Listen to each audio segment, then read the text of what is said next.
Mientras estoy integrando a los que están en la sala de espera, además de darle una cordial bienvenida, quería dar un espacio para consultas, sugerencias, problemas que pudieran haber tenido con el aula virtual, con el video. Los videos ahora están disponibles, parece. Sí, los videos sí. Perfecto. Otra cosa, yo he ido un poco contra la corriente de lo que habitualmente corresponde en cuanto al tiempo de una presentación tipo videoconferencia. Ya no, máximo a todo reventar, una videoconferencia debiera durar una hora, una cosa así. Entonces, una hora y media es como mucho. Pero lo justifico porque había que insistir en conceptos que eran importantes, ya, pero en lo que sigue, los cursos o las conferencias, las clases van a ser de una hora máximo, ¿ya? Además van a tener ustedes la grabación y como ya hemos conversado, tienen los documentos adjuntos, que es la base de la presentación, así que no me parece que sea necesario estar alargando sin necesidad las clases, ¿cierto? Porque va contra lo que se sabe respecto a los tiempos de concentración. Entonces, está en el profesor el enfatizar cuando corresponda los fundamentos, lo fundamental, digamos, de la materia, y posteriormente lo que quede pendiente se resuelve a través de material, a través de foros, de consultas, ¿de acuerdo? Para que tengan programado eso. Hoy día mismo vamos a comenzar ya para que esta clase máximo sea de una hora. Por lo tanto, yo voy a ir un poquitito más rápido también, porque ya hemos insistido, hemos hecho revisiones de la materia, entonces me parece que el resto se puede perfectamente aclarar a través de las consultas que se pueden hacer en los foros, ¿de acuerdo? Eso primero, para que tengan claro que esas clases de hora y media, la verdad es que son para situaciones muy determinadas, cuando hay una conferencia, ¿cierto? Una premiación o alguien muy importante que está, entonces uno se puede tomar eso. Pero en clases habituales, la, los estudios en pedagogía muestran que una persona puede prestar máxima atención 50 minutos, entonces una hora me parece que ya eh, perfectamente ahí el profesor es el que tiene que hacerse cargo de restringir, digamos, la clase y organizarla, que a propósito de organización que vamos a ver hoy día, en el tiempo de una hora. Bien, pues entonces por lo mismo vamos a comenzar esta vez con una pequeña corrección respecto a un error que tenía, que ya lo corregí, ¿ya? Un error que tenía respecto a lo que es la misión o el plan de negocio. Decíamos que el plan de negocio, el error tenía que ver con el segundo nivel del cuadro, desde arriba hacia abajo, en donde dice evaluación externa, ¿ya? Antes tenía puesto, había hecho un copy-paste, pero no había puesto lo que corresponde. Entonces tenemos que esa sea la única énfasis que voy a hacer, porque el plan estratégico es como la carta, es como la constitución, como la carta magna, ¿cierto? Como el plan de viaje, es como la Biblia, podríamos decir, para un negocio, para una iniciativa. Entonces, un plan de negocio, decíamos que está definido respecto a su misión. Ya la misión dice relación con qué es la empresa, quiénes somos, qué hacemos, hacia dónde vamos. ¿De acuerdo? Y esa misión decíamos que se definía sobre la base del alcance del negocio, que es muy claro el producto, servicio, el mercado y la localización geográfica. Y el segundo componente por el cual el cliente, el mercado, nos va a preferir, que tiene que ver con aquellas cosas que son diferentes de la competencia, o sea, las competencias únicas. Sobre esa base, cuando uno ya ha determinado cuál es el producto o servicio, el mercado, el ámbito geográfico, las competencias únicas, uno con esos elementos, uno dice, bueno, construye la misión. Construye la misión, importante, para que esa misión sea recordada, para que sea posicionada en la mente del mercado. O sea, necesitamos que la persona en su mente identifique la propuesta del negocio rápidamente. Entonces, por lo tanto, tiene que estar sobre la base, tiene que ser muy creativa, pero además también reunir estos elementos que hemos definido antes, que son el alcance del negocio y las competencias únicas. ¿De acuerdo?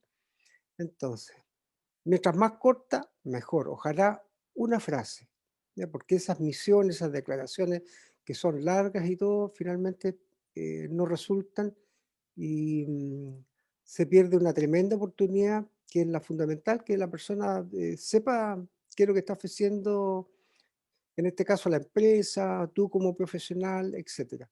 O sea, el concepto fundamental tiene que estar ahí, ¿de acuerdo? Dimos ejemplos en las clases anteriores. Segundo, una vez que nosotros hemos definido la misión del negocio, se hace la evaluación interna sobre la base de la identificación de factores claves internos. La posición competitiva significa cómo estoy con respecto al resto de las personas o las empresas que ofrecen un producto equivalente al mío, y las fortalezas y debilidades. Me fijé que nuevamente el error. Qué lástima. Y en el caso de la evaluación externa, tenemos los factores externos clave, atractivos de la industria, y acá tiene que decir, entonces decíamos, las amenazas y oportunidades. ¿Ya? Amenazas y oportunidades del ámbito externo. Tanto la evaluación interna como externa, decíamos nosotros que podía ser, digamos, visualizada desde el punto de vista didáctico como las dos alas de un avión. Las dos son importantes. La empresa, la organización tiene que adaptarse a las condiciones externas que hoy en día son cambiantes. Una vez definido eso, se hace la formulación de la estrategia. ¿Qué es lo que es la estrategia? Un conjunto de programas generales de acción a mediano y largo plazo. Luego viene la programación de la estrategia, que es un conjunto de programas específicos. Vamos a los específicos de acción a corto plazo. Y siempre apoyadas estas tareas, estas acciones que están, digamos, que nos van a permitir a través de su realización, el lograr los objetivos en el tiempo, tiene que ir apoyada en un presupuesto. Bien. Vamos entonces a lo que es organización. La organización tiene en su mapa conceptual, y es muy importante los mapas conceptuales que siempre pongo al comienzo de las clases, de las unidades, y que ustedes tienen en sus apuntes. El mapa conceptual simplifica, es una simplificación, pero muy importante porque permite eh, hacer una síntesis mental de la materia, el fenómeno que estamos estudiando. Y en este caso lo que dice el mapa conceptual, dice, la organización tiene que ver con la simplificación del trabajo. La definición, segundo, voy de izquierda hacia derecha en este segundo nivel, la definición de procesos. Esto es muy importante, voy a dar un par de ejemplos. Establecer estructuras, optimizar recursos, esos son los objetivos. Simplificación del trabajo, definir los procesos, establecer estructuras y optimizar recursos. Y para ello, este proceso de organización requiere de la división del trabajo. Uso un link que apunta hacia Wikipedia en la página web, para que ustedes vean lo que ha sido un poco el desarrollo de este concepto de división del trabajo, que van a ver ustedes que, y también lo habrán notado a través de la historia, las películas, los reportajes históricos, que la división del trabajo viene desde los tiempos en que el ser humano pasa de su vida de caverna a su vida agraria. O sea, nos organizamos de manera que algunos hagan una cosa, otros otra, tanto hombre, mujer, ¿cierto? Independientemente del sexo respecto a cuáles son las cosas, las tareas habituales o las más importantes que tiene que hacer una sociedad para, en definitiva, desarrollarse, sobrevivir primero y desarrollarse. La división del trabajo va a requerir jerarquización, que es el nivel más bajo del que estoy mostrando en este momento, generación de departamentos, o sea, departamentalización y, muy importante, la descripción de funciones. Esto es tremendamente importante.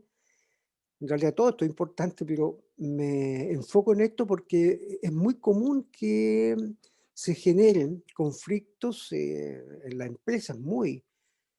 Una de las razones más comunes es porque las personas no tienen claro qué función le corresponde o no tienen claro cuáles son los límites, la delimitación de esas funciones.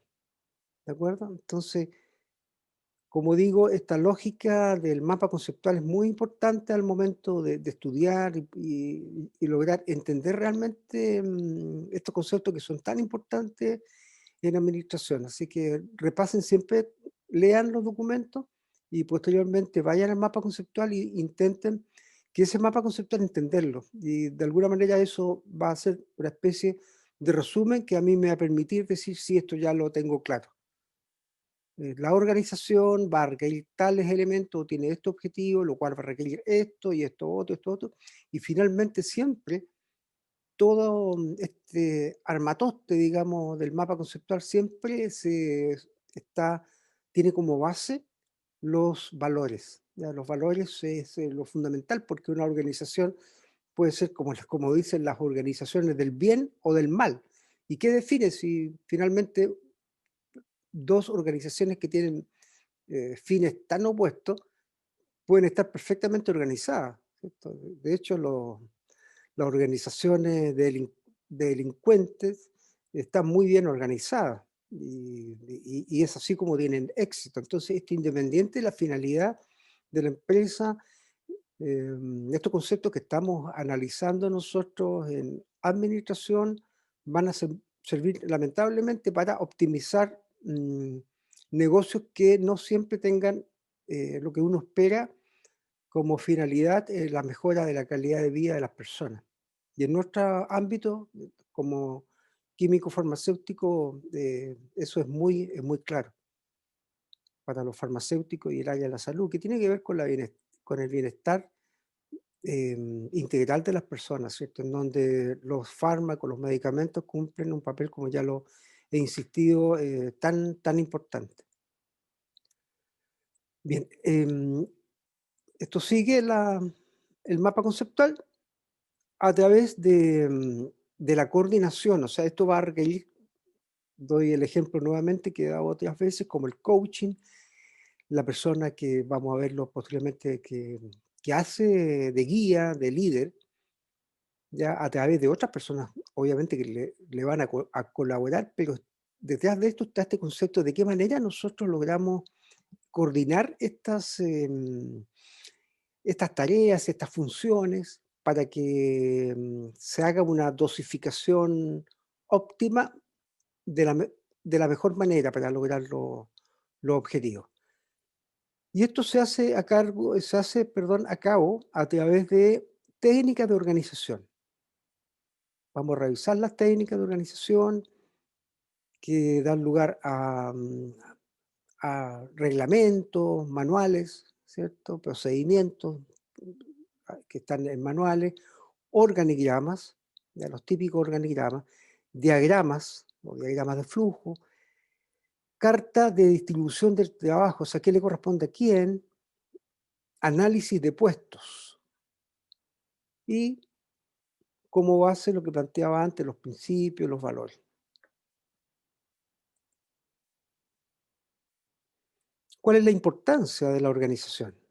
Bueno, la organización va a permitir lograr, estoy planteando una idea, digamos, sin mirar una definición, simplemente plantearlo del sentido común. Lo que queremos en definitiva es alcanzar ese lugar en donde queremos ir con la mayor eficiencia y eficacia. Son dos conceptos diferentes. La eficacia tiene que ver con la magnitud con la cual yo logro el objetivo. Si el objetivo lo logro en un 100%, soy muy eficaz. Pero la eficiencia tiene que ver con la cantidad de recursos que yo voy a requerir para lograr ese objetivo. ¿De acuerdo? Son dos conceptos que hago la analogía normalmente con lo que es la farmacología, del punto de vista de que nosotros queremos que un fármaco sea efectivo, en el sentido de que logre el 100% del efecto que yo quiero, por ejemplo, un bloqueo neuromuscular, y segundo, que el fármaco sea eficiente, es decir, que lo haga usando el mínimo de recursos. En este caso, la analogía apuntaría a que el fármaco más eficiente es el que produce el bloqueo a una menor dosis. ¿De acuerdo? En el caso de una organización, queremos lograr el objetivo con el menor costo, con el menor tiempo. El tiempo, dicen, el tiempo es dinero, o sea, con la menor cantidad de recursos. El ejemplo típico que se da en administración es, tenemos dos posibilidades, dos opciones de matar una mosca. Una es con un matamosca y la otra es con dinamita. Con la dinamita destruimos todo, destruimos el edificio y todo, logramos el objetivo, matar la mosca. Con el matamosca también, pero logramos con el matamosca ser mucho más tremendamente eficientes porque no se produjo una destrucción de la infraestructura. ¿De acuerdo? Un poco como ejemplo, esto de la mosca y los fármacos para que puedan entender estos conceptos de eficiencia y eficacia que son, eh, a mi modo de ver, los más importantes cuando se trata de medir el logro de objetivos parciales o objetivos finales. Veíamos entonces que la importancia de la organización es porque reduce los costos e incrementa la productividad. Bueno, a través de todas estas herramientas y tareas que ya que vimos anteriormente, ¿cierto? La división del trabajo, a través de la definición de funciones, etcétera. Reduce o elimina la duplicidad, ¿cierto? En el análisis que estamos haciendo, vamos a decir, bueno, esta tarea la cumple este grupo, no sería absurdo que tuviéramos dos grupos haciendo la misma tarea. Establece la arquitectura de la empresa, o sea, de qué manera se va a organizar, de qué manera, digamos, va a ser el layout, de qué manera va a ser la arquitectura desde el punto de vista físico también. Y va a simplificar, obviamente, el trabajo. Bien, uno de los factores importantes cuando uno está hablando de organización tiene que ver con la definición de procesos.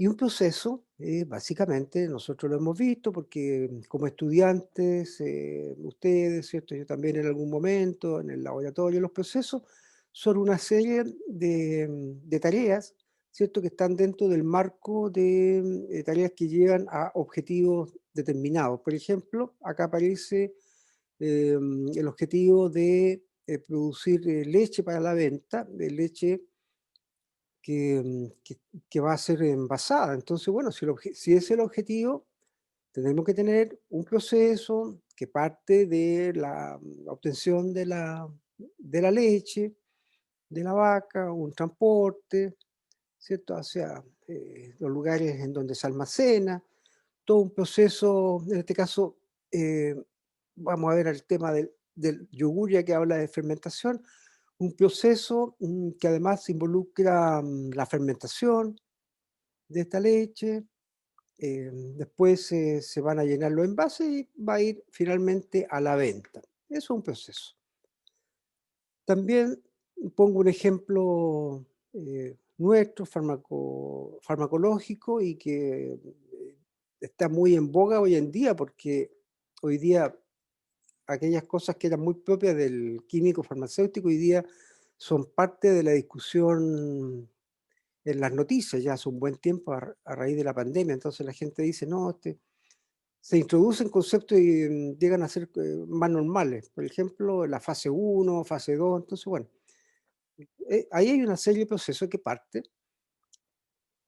desde que un fármaco se aísla, se sintetiza, ¿de acuerdo? Tú tienes un compuesto químico que puede ser producto, como decía, de la recolección en la naturaleza, puede ser producto de una síntesis, puede ser producto mixto. Entonces, el desarrollo de fármaco involucra el primer paso desde el punto de vista de evaluación de fármaco, son los estudios in vitro. Los estudios in vitro son estudios que se realizan normalmente en células, en cultivos celulares. Una vez que ya hemos identificado un grupo de compuestos de interés con alguna acción interesante que puede tener alguna proyección terapéutica, uno va al segundo línea de proceso que tiene que ver con el testeo, ¿cierto? Los ensayos en animales, animal testing, que aparece acá arriba. ¿Cuál es la idea? La idea es lo que planteaba un poco antes, o sea, saber cuán efectivo, cuán eficaz es el fármaco, cuál selectividad tiene por un determinado blanco, cuáles son los mecanismos de reacción, etcétera. Y un factor importante acá que no aparece aquí, y es muy importante, hoy día lo estamos escuchando, son dos conceptos los que normalmente se habla respecto a la vacuna, un fármaco. Primero, el primer ensayo tiene que ver con siempre seguridad, que no sacamos nada con tener un super fármaco que inhiba en este caso al SARS-CoV-2, al coronavirus, pero que sea letal para las personas. Entonces, lo primero es seguridad. Y segundo, estos dos conceptos, de eficiencia y eficacia. ¿Cuál es más importante? La eficacia porque la eficacia apunta hacia la finalidad. O sea, si este fármaco es capaz, por ejemplo, o esta vacuna es capaz de generar anticuerpos, eso es lo más importante. Después vamos a los aspectos que tienen que ver con la eficiencia, porque podría ser la eficiencia desde el punto de vista de producción de la vacuna, a través de la optimización de los procesos, etcétera. Entonces son dos conceptos, insisto, seguridad y eficacia, ¿de acuerdo? Entonces volvemos a la proyección que teníamos acá. Y una vez que a nivel de ensayos en animales tenemos claro que el compuesto tiene seguridad, eficacia, bien, vamos a el siguiente plano, digamos que es la serie de ensayos clínicos. Y acá aparece abajito, dice IND, que es una solicitud especial que se hace a la agencia de regulación de los países. La más conocida es la agencia, digamos, la Food and Drug Administration de Estados Unidos, en donde la empresa, la- la gente que está detrás del proyecto, acá el Instituto de Salud Pública, eleva una solicitud sobre la base de muchos antecedentes muy contundentes, avalados por la comunidad científica, para decir, mire, este producto es seguro y es eficaz. Por lo tanto, en ensayos preclínicos, o sea, en ensayos no en humanos aún, en animales, in vitro, entonces uno dice, tenemos los elementos suficientes como para ir a hacer los ensayos clínicos. Ahora viene la etapa de los ensayos clínicos y ahí vienen las etapas que estamos viendo también en la vacuna, en las vacunas que se están produciendo. Fase uno, la fase uno, ¿de acuerdo? Es un primer proceso dentro de este proceso de lo que es el testeo clínico. La fase uno se hace con grupos pequeños de pacientes, por una fase 2 más grande de pacientes y una fase 3 ya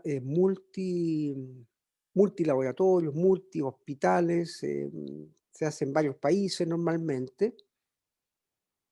Se hace de acuerdo a la metodología científica más estricta, que es doble ciego, o sea, a un grupo se le somete con el compuesto que se está ensayando, se le somete a ese mismo grupo en otro momento con un placebo y después se hace el intercambio. eh, Cuando es doble ciego, porque tanto los médicos como los pacientes no saben lo que están recibiendo. El doble ciego y el ciego simple, los médicos saben lo que el paciente está recibiendo, pero los médicos lo saben, los pacientes no. El doble ciego es cuando nadie sabe. ¿Y para qué esto? ¿Para qué esto es más exigente? Para no generar expectativas y estos sesgos que uno dice, no, estás como que estás esperando algo. En cambio, si no sabes si es el compuesto activo o es el placebo, que es algo que no tiene efecto, no está ese factor de expectativa desde el punto de vista psicológico que nos puede hacer una mala jugada. Bien. Y finalmente, cuando ya se cumple la fase 3 y los resultados son, digamos, exitosos, se ha superado desde el punto de vista de la seguridad y la eficacia, viene la solicitud de aprobación del compuesto para que pueda salir al mercado. Entonces, es una serie de procesos que aprovecho justamente en esta clase de organización porque es un ejemplo que no solamente de proceso, sino que un ejemplo fundamental para el químico farmacéutico que, que está, a diferencia del médico u otro profesional de la salud, digo en general, el farmacéutico está mucho más cercano a esto porque un farmacéutico normalmente está formado para, en gran parte, incorporarse en esta cadena que acabo de mostrar, ya sea desde el punto de vista de investigación básica o en el extremo derecho, que tiene que ver con el marketing, que dice relación con la venta de fármacos y la farmacovigilancia, o sea, estar atento en cuanto a la dispensación y estar atento además como parte del engranaje de salud de ver si algún fármaco nuevo puede producir algún efecto que no está, digamos, indicado, digamos, que se escapa un poco ya en la población con la cual nosotros tenemos contacto, con nuestros clientes. Entonces el farmacéutico también es parte de esta cadena de farmacovigilancia. Nuestra tarea está, insisto, íntimamente ligada a los fármacos y somos los profesionales que tenemos esa misión.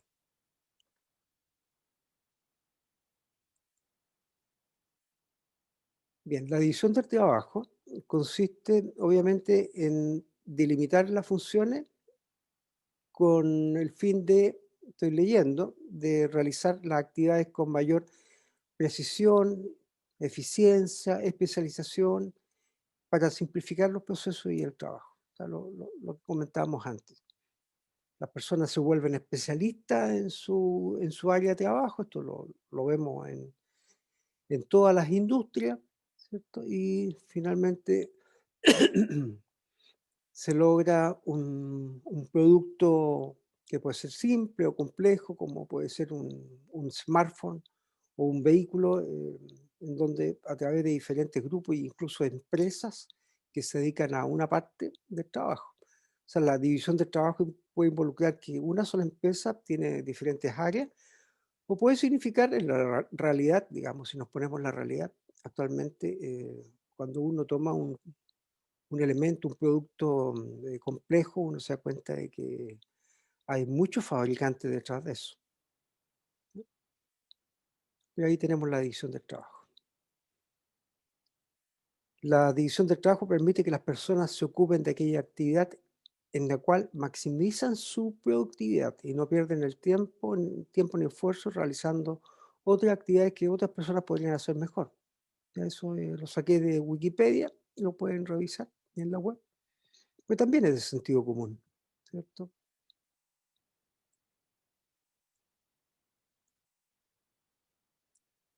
La división del trabajo también describe los procesos en cuanto a secuencia de etapas para realizar una actividad, define las funciones más importantes. Cuando uno está haciendo estos análisis, yo normalmente, lo que uno hace cuando, por ejemplo, se eh, quiere lanzar un proyecto nuevo, una nueva iniciativa, dice, bueno, para construir esto, para hacer esto, ¿qué necesitamos? ¿Qué procesos? ¿Qué funciones? ¿Cuáles van a ser las funciones más importantes? Si se trata de una innovación en informática, bueno, vamos a requerir un programador, una persona que haga diagramación, otro que se encargue de ver qué está sucediendo en el mercado. ¿Ya? Ahí estamos definiendo las funciones que tienen relación con un proyecto o una empresa que está funcionando. Clasificar y agrupar funciones de acuerdo con los macroprocesos. Se fijan, de alguna manera, el cuerpo humano nos está enseñando, podríamos decir que el patrón más complejo. El cuerpo humano está organizado de esta manera, por eso que insisto en que la naturaleza es la maestra eh, a la cual las organizaciones estamos tratando de asimilar, de imitar. Conocemos nosotros la bioquímica, los ciclos metabólicos, está todo muy bien organizado. ¿Qué mejor ejemplo que los sistemas vivos? Clasificar y agrupar funciones de acuerdo con los macroprocesos. Podríamos pensar, por ejemplo, en la musculatura, en el sistema nervioso, esa organización que hay entre músculo y neuronas para llevar un impulso y para que se produzca el movimiento. Establecer líneas de comunicación e interrelación. Lo mismo, el mismo ejemplo podemos verlo en un sistema informático, de comunicación, como en el sistema nervioso de comunicación. Definir los microprocesos, ahí nos vamos a la parte más pequeña, cómo se organiza, por ejemplo, acá aparece un departamento, un área específica. O sea, insisto, el ejemplo lo tenemos en la fisiología, en la naturaleza misma, para poder conceptualizarlo bien y que no sea algo de memoria, como normalmente lo hacen otros profesionales del área más humanista, ya que no tienen esta tremenda ventaja que tenemos nosotros de partir en nuestra formación por entender cómo funcionan los sistemas vivos. Estructura de la organización. Dependiendo de las características y requerimientos de cada empresa, es posible utilizar diversos modelos de organización aplicables a la estructura de departamentos o áreas. Y aquí nos vamos a encontrar con, por ejemplo, y esto también hago la analogía, pero no voy a dar ejemplo, ustedes lo dejo como tarea para que ustedes mismos vayan haciendo las asociaciones con el cuerpo humano, por ejemplo. Funcional. O sea, de acuerdo a las funciones, uno podría decir, a ver, la dirección de finanzas va a tener que ver con todo lo que significa el manejo del dinero, de ese recurso financiero. Entonces va a estar un departamento de contabilidad, otro de tesorería, otro de presupuesto. Del punto de vista del producto, bueno, separemos las cosas por producto. Entonces, bueno, si vamos a tener diferentes productos como es aceite, pastos, como dice aquí, galletas, los separamos por el tipo de producto, ¿de acuerdo? Si es del punto de vista geográfico, bueno, obviamente vamos a tener una división en Chile, otra en Argentina, otra en Puerto Rico, etcétera, como aparece acá en México, Centroamérica y Brasil. En base a clientes, bueno, es típico eso, de las tiendas de calzado, que hoy en día están dentro de los retail, ¿cierto? Pero quizás uno tiene un mejor ejemplo en lo que era antiguamente una zapatería grande, donde estaba la zona muy claramente definida de damas, de caballeros, de jóvenes, niños. Ya hoy día está un poquito todo más mezclado.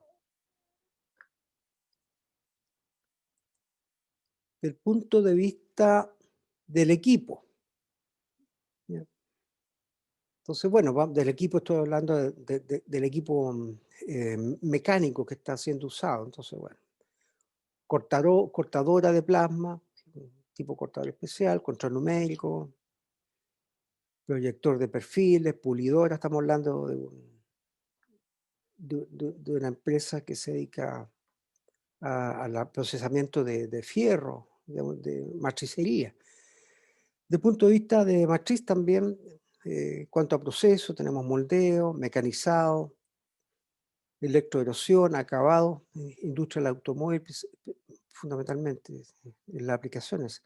O desde el punto de vista de los turnos, ya lo podemos ver, turnos nocturnos, vespertinos, matutinos, día, tarde, noche. Del punto de vista del número de clientes, los bancos, ya no, los que tenemos cuentas chiquititas, nos atenderá un ejecutivo ya, pero a los que tienen cuentas grandes e importantes, ¿cierto? Lo van a atender otros ejecutivos con otras prestaciones, ¿cierto? Cuando vayan presencialmente o cuando van, los atienden muy bien, un cafecito, etcétera, etcétera. O probablemente los van a ver a donde ellos viven hoy día, ¿no?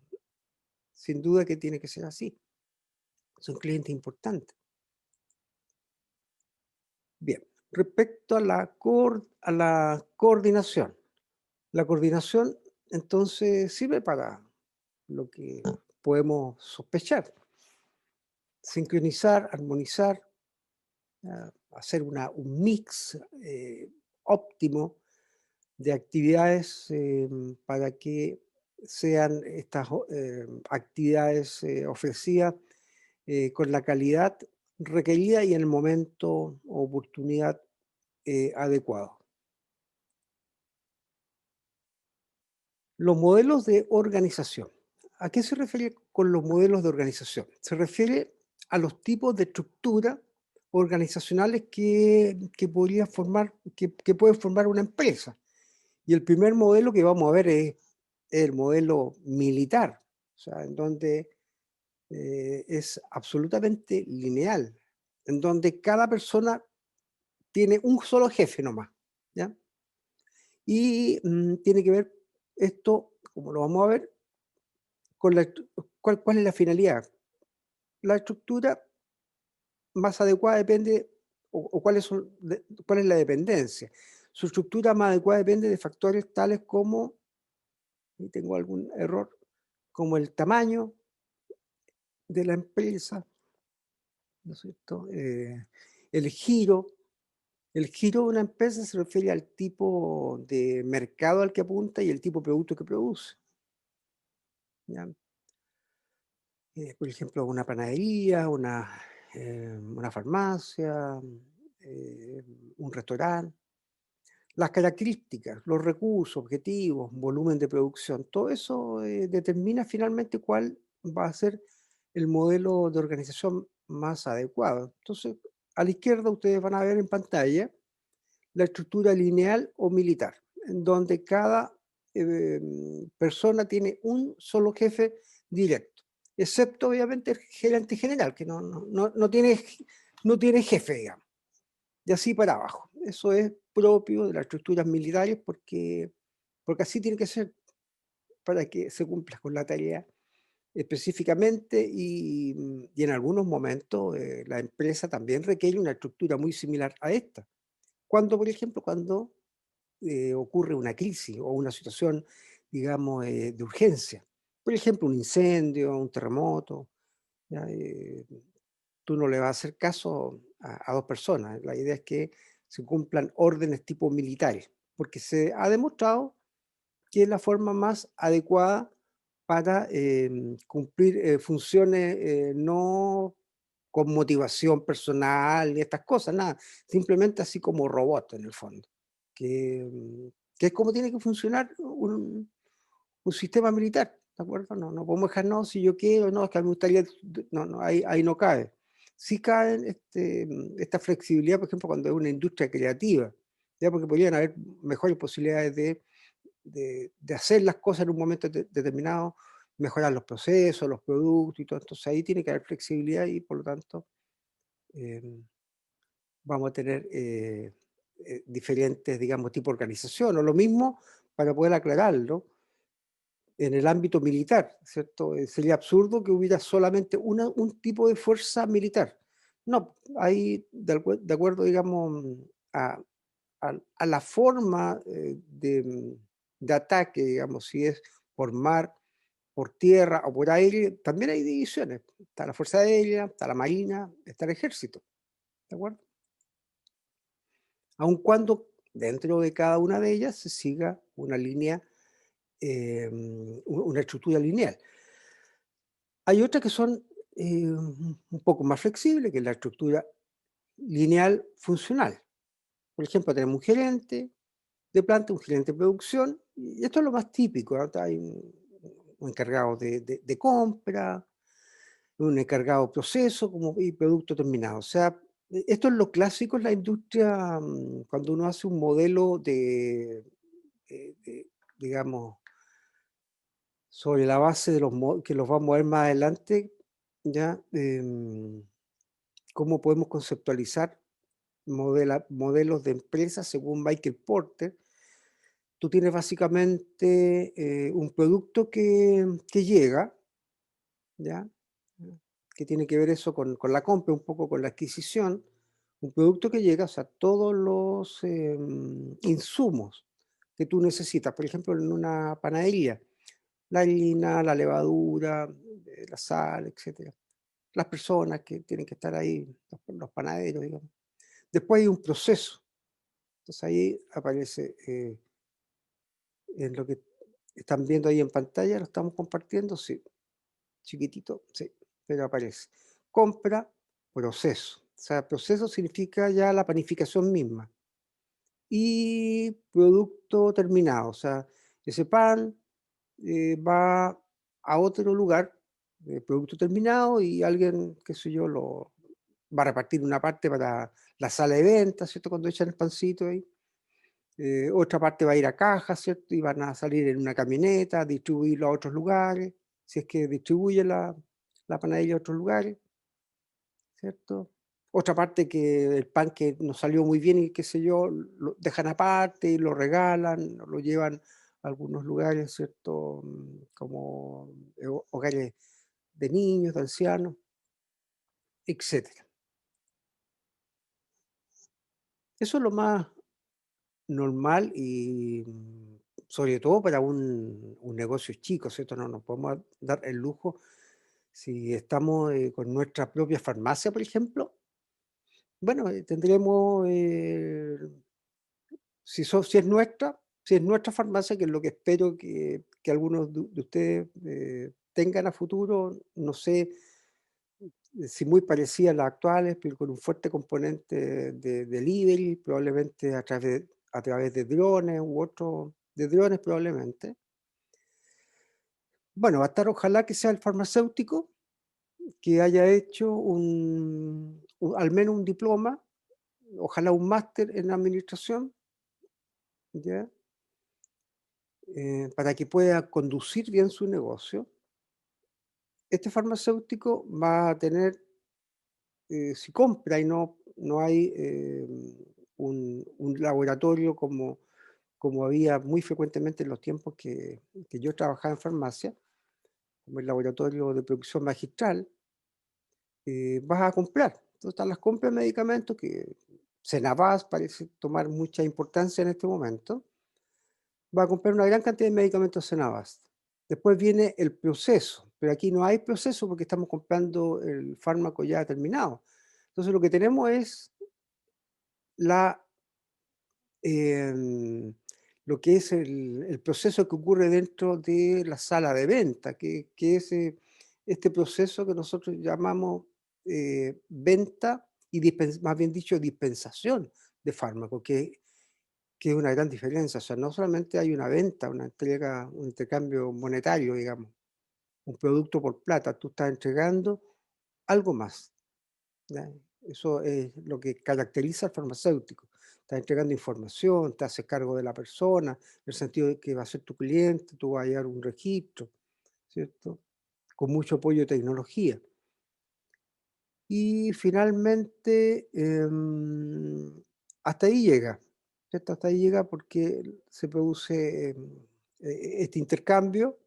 esta dispensación y no hay un proceso, salvo que tú tengas un espacio como debiera ocurrir nuevamente, un espacio en tu farmacia habilitado como corresponde para preparados magistrales.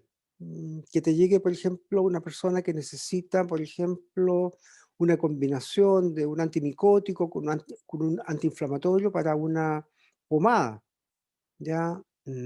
O una crema determinada, ¿cierto? Que tiene que ser, que tiene que tener ciertas características especiales para esa persona y que tú no la vas a encontrar en el mercado, o si la encuentras en el mercado, la persona simplemente a lo mejor no tiene el poder adquisitivo. Entonces tú tienes la posibilidad como profesional, que es lo que hicimos nosotros por mucho tiempo, yo lo hice por mucho tiempo, eh, de aplicar la tecnología farmacéutica eh, que sabemos como farmacéuticos, ¿cierto? A través de los procedimientos de la farmacopea.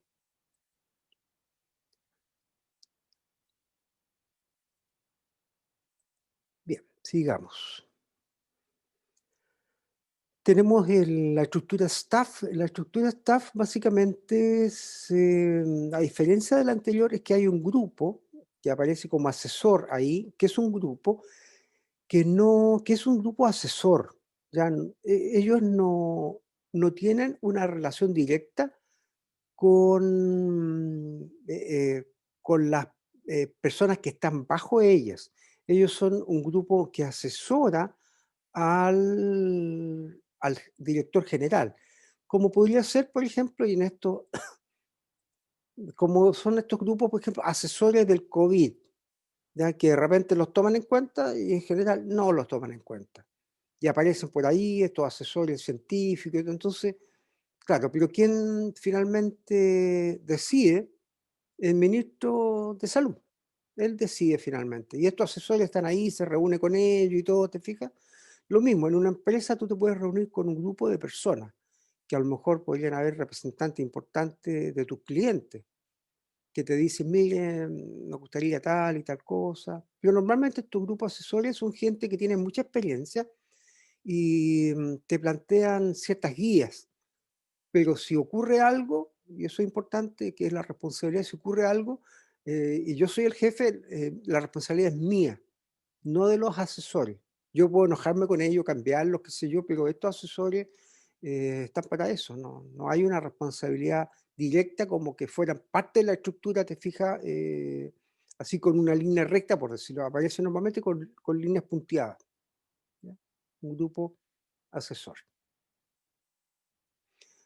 Preguntas, muchachos, para quienes están despiertos, para quienes están conectados.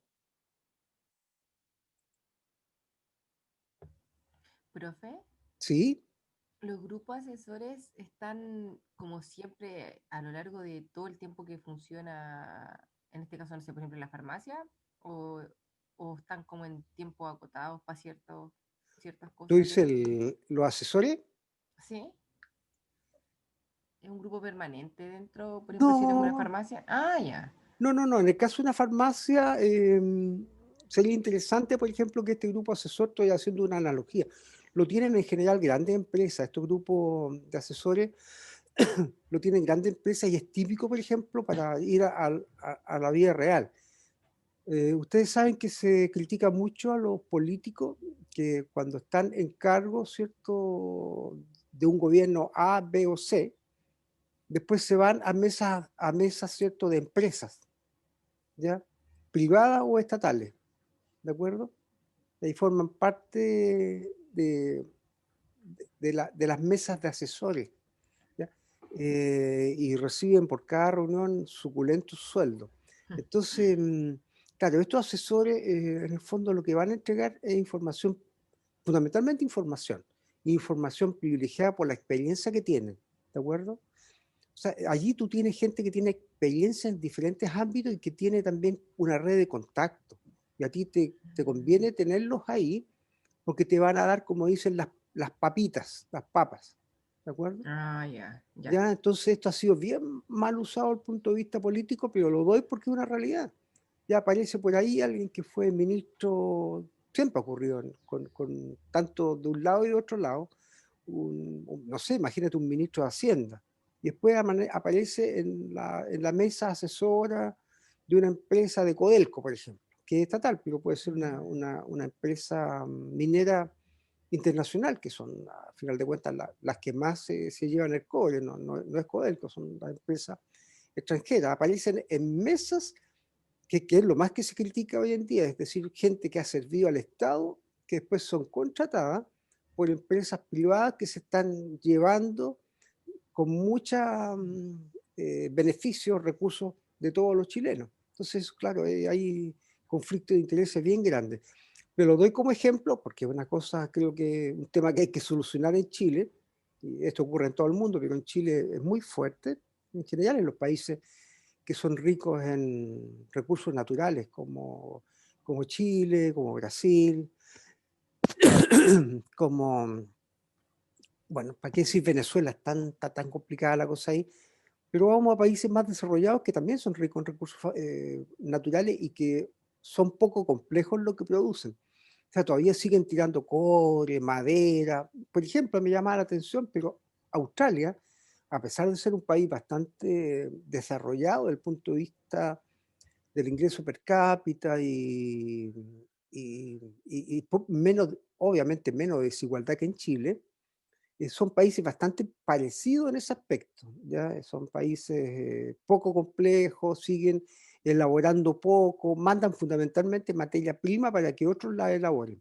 ¿Y quién es el país que más se destaca por ser muy complejo, por elaborar, por traer cosas de afuera? Bueno, Japón. Japón lo ha hecho siempre porque, bueno, es una isla, ¿cierto? Tiene muy pocos recursos y ellos se han especializado en agregar valor. Y Chile está en el otro extremo, pero no solo, me llamó la atención porque están países como Australia, Nueva Zelanda también, aunque ya me llamó la atención Australia y Nueva Zelanda, pero siguen siendo primarios, pero tienen ventajas con respecto a Chile, ¿ya? Esos son los grupos asesores que están entregándote fundamentalmente información respecto al mercado, respecto al cliente, respecto a tendencias tecnológicas y, siendo mal pensado, son los que te dicen, mira, sabes que yo con lo que aprendí, lamentablemente, en un puesto de servicio para todos los chilenos, estas cosas podemos hacerlas por aquí, por acá, yo hablo con este, yo hablo con esto otro, o sea, ese, esa es la realidad en mayor o menor medida, pero no podemos ser ingenuos, ¿de acuerdo? Ahora, mi farmacia, ¿qué podría ser yo en mi farmacia? Como le decía, tuve la experiencia, he estado siempre muy cerca de la farmacia. Lo que más podría hacer tú es tratar de hacer tener un focus group, y uno lo hace a veces incluso en la misma conversación. De repente llega algún colega, o tú vas donde un colega, o tú tienes clientes que tienes mucha confianza, y le diría, oye, cuéntame, mira, tengo un problema, tú ves esto, de qué manera me podría ir mejor, mira este color, o qué productos podría tener. En el fondo, esa gente, aunque no es remunerada, ¿cierto? Pero de alguna manera te está entregando información también. ¿Qué es lo que podríamos hacer eh, en una farmacia pequeña como la nuestra, ¿cierto? Estamos hablando de empresas grandes, ellos se pueden dar el lujo de tener grupos asesores directamente. Ah, profe, pero entonces porque yo escuché igual esa palabra de los focus group, o sea, ellos vendrían haciendo entre comillas como el papel de asesor jurídico en una empresa más pequeña. No, el focus group no es asesor jurídico, no, el focus group te digo que te puede servir de herramienta barata, entre comillas, Sí, pues claro. herramienta barata para que te entregue información, Ujú. pero los focus group uno normalmente los hace con la intención de entender más el tema de cómo se valora el producto que tú que tienes ahí, ¿me entiendes? O sea, Ah, ya, ok. normalmente tiene que ver con el producto o el servicio. Tú haces un Ah, focus ya, group sí. o si quieres lanzar un Ujú. producto nuevo o quieres evaluar porque tienes dudas, dice, mira, este producto, entonces tú dices, mira, ¿qué le parece este producto? A ver, y comparado con este otro, porque otro que tú estás trayendo de otro lado, por ejemplo, lo quieres sustituir.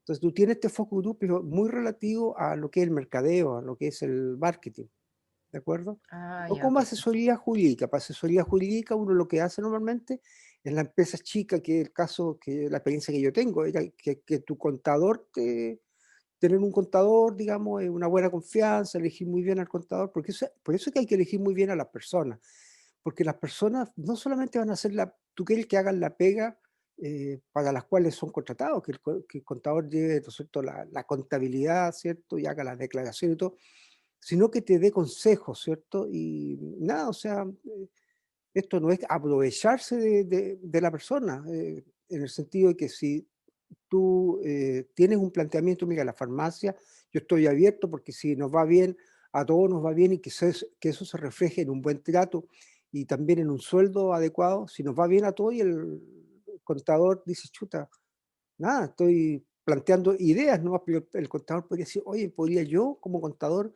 preocuparme un poco más de esto? No solamente ver a mi cliente de la farmacia, sino que averiguar un poco más y decirle, oiga, ¿por qué lo que podría hacer usted es instaurar un sistema de control de stock vía celular, que es lo que se hace hoy día? Se vende, tú lo ves, ¿no es cierto? Se registra, se hace la reposición, qué sé yo, y él mismo dice, tú dices: "Oye, podríamos hacerlo y pucha, a lo mejor tú podrías ayudarme en otras cosas", ¿te fijas? Eso es lo que uno hace en la realidad, con un negocio chico, digamos, no, salvo que la farmacia ya crezca y todo, tú puedes tener un grupo asesor determinado, pero no es normal. Estos grupos de asesores staff son en empresas que son grandes, ¿ya?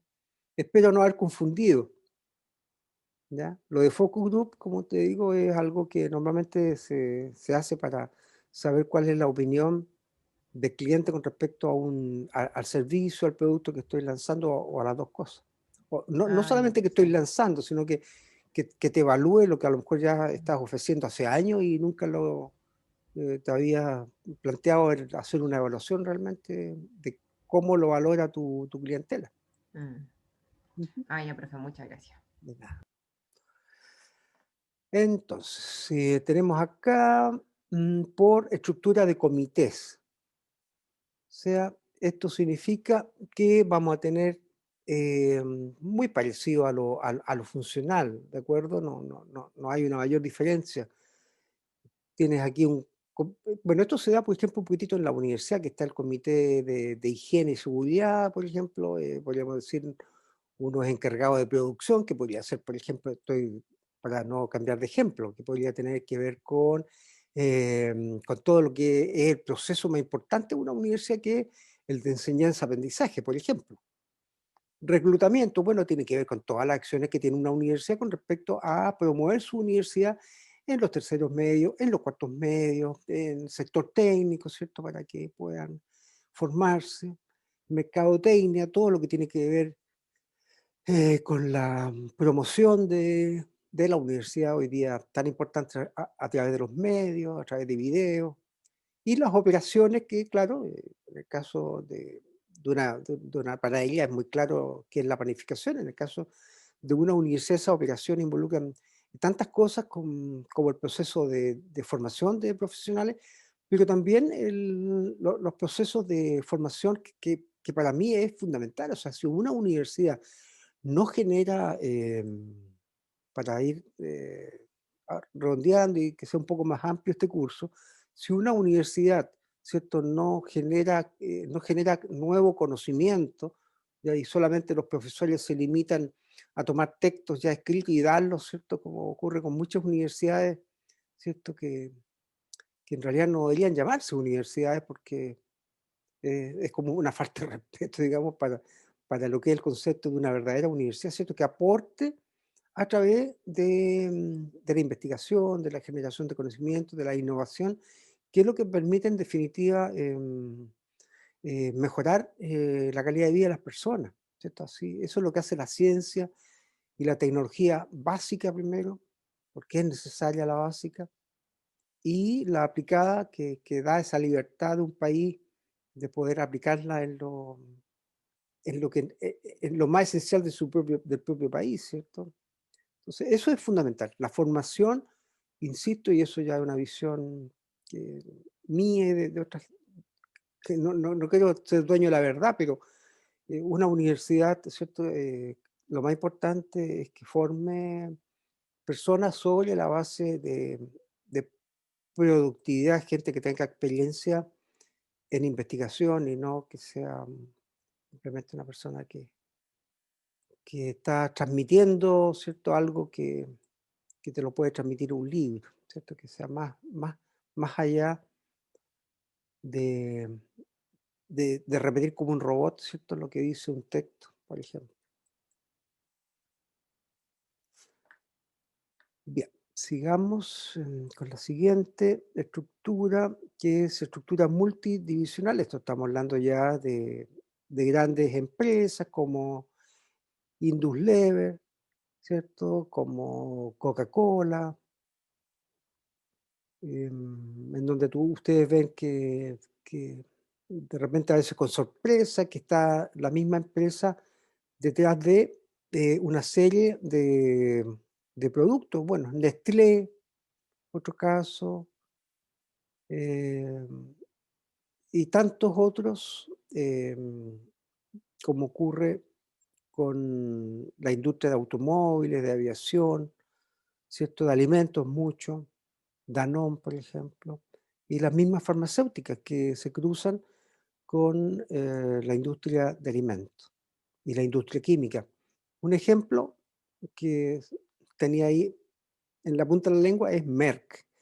Merck, ¿cierto? Lo vemos en productos químicos como en fármacos, como en la parte de todo lo que es el combate de plagas, ¿cierto? Merck es una tremenda empresa, un holding tremendo, a propósito de holding que aparece acá, son estas empresas, ¿cierto? Que se organizan como holding que tienen varias empresas. O sea, son varias empresas, no es una empresa, sino que es una corporación, como las grandes, ¿cierto? Como la misma Merck.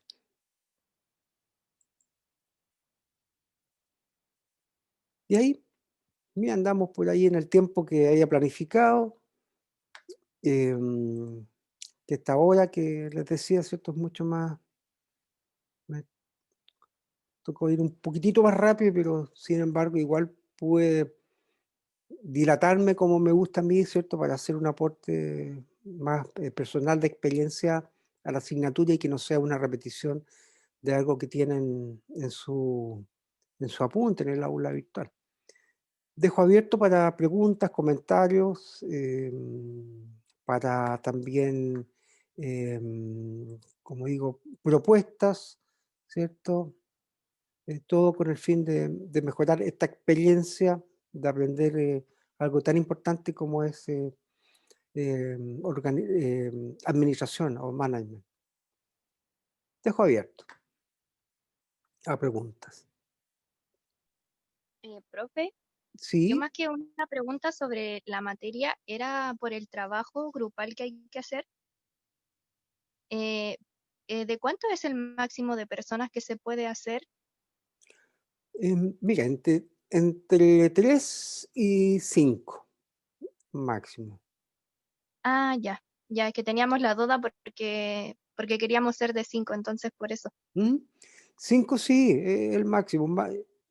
La experiencia que tengo yo desde hace años, no solamente en esta área, es que, claro, que hasta 5, más allá ya, la verdad es que sí me sentiría un poco responsable de no haber... estoy pensando en que sea lo mejor para ustedes, muchachos. 5 personas, ¿ya? Y Ya, ahí profe, muchas uno gracias. apela al compromiso, ¿cierto? Sabemos que estamos en situaciones complicadas, ¿cierto? ¿Ya? Y lo único que a uno le queda es motivarlos que todos participen, ¿de acuerdo? Pero si logran articularse e intercambiar ideas y ponerle empeño a esta iniciativa, creo que va a ser, además de interesante, como una prueba para prepararse para este escenario complejo que estamos viviendo.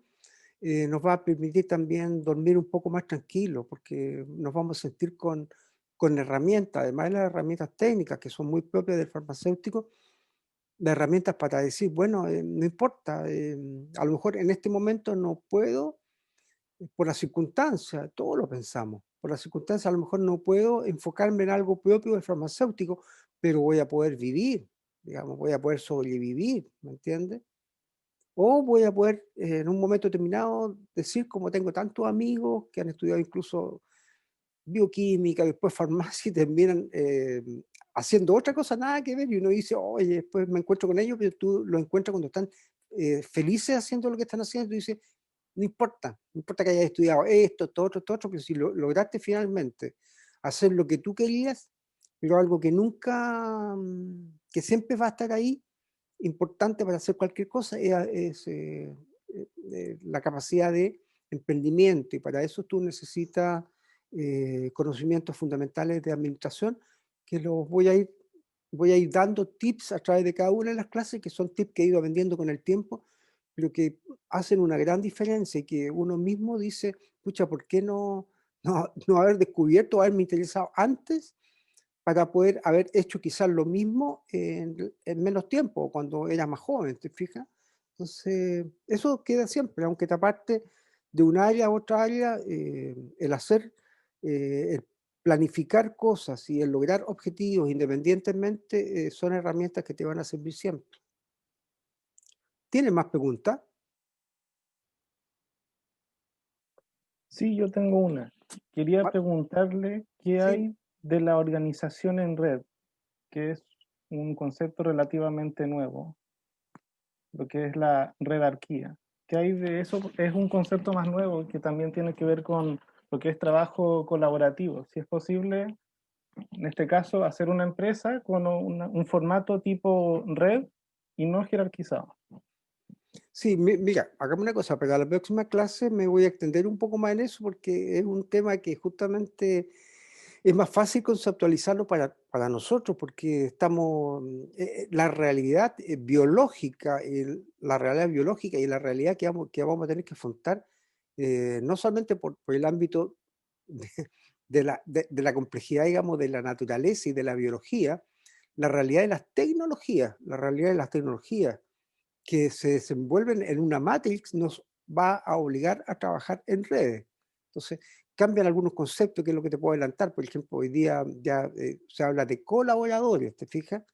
En donde todos están en un área, digamos, que te gusta y que es la que tú mejor te desempeñas y te sientes bien, pero además tienes la posibilidad, ¿cierto?, de mantener un contacto, gracias justamente a las tecnologías, estrecho con el resto, o sea, para moverse como cuando se mueve, por ejemplo, un cardumen de peces. ¿Se han fijado? Un cardumen de peces, de repente, cuando uno ve volar en bandada los pájaros y los, los loros, por ejemplo, es muy típico estas bandadas, cómo van cambiando, y prácticamente tienen una forma de órgano. En los peces es mucho más fácil ver a los cardúmenes. Entonces uno dice, bueno, ¿cómo estos individuos separados son capaces, si no están pegados, cómo son capaces de moverse prácticamente como que fueran un solo cuerpo? ¿Ya? ¿Te fijas? En la aviación hoy día también se está planteando esta técnica, digamos, del viajar en bandadas en los aviones, porque, bueno, ahora se está descubriendo que eso haría ahorrar combustible. Y para una empresa, y para responder a lo que decía Ignacio, o sea, ese es el desafío de cómo nosotros generamos un modelo más similar a la naturaleza, en donde en un momento determinado, ¿ya? De ahí viene el tremendo desafío, este momento determinado, este grupo, ¿cierto? Como ocurre también en los procesos, digamos, naturales, este grupo a lo mejor está trabajando aisladamente, pero ocurre un estímulo y se acoplan, como una bandada, por ejemplo.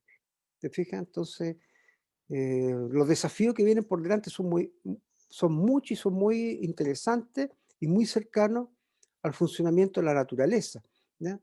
Pues ahí te planteo otra idea incluso, o sea, no significa que siempre la organización va a estar en redes como tú lo dices, sino que además eso mismo, la forma de la red, claro, la forma de la red también va a cambiar eventualmente dependiendo del estímulo o el desafío. Pero la interconectividad es fundamental.